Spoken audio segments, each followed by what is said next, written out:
To find out the last login time of a user, we can use the lastlog command along with the -u option.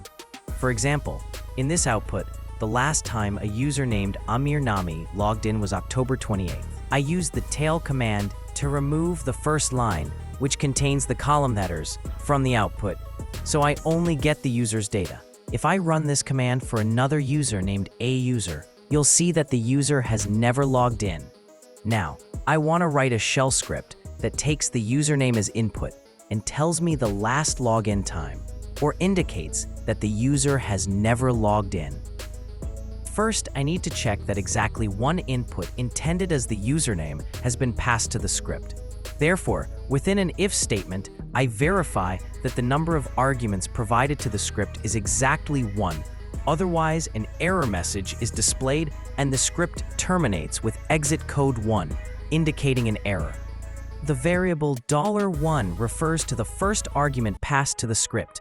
I store its value in a variable named username and then use the ID command to check whether this user exists on the system.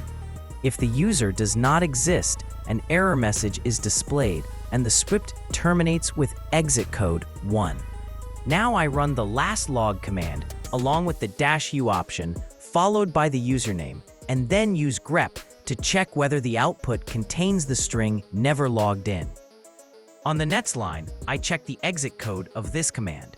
If the value of the $? variable is 0, it means the output of last log included the string never logged in, indicating that the user has never logged in at all.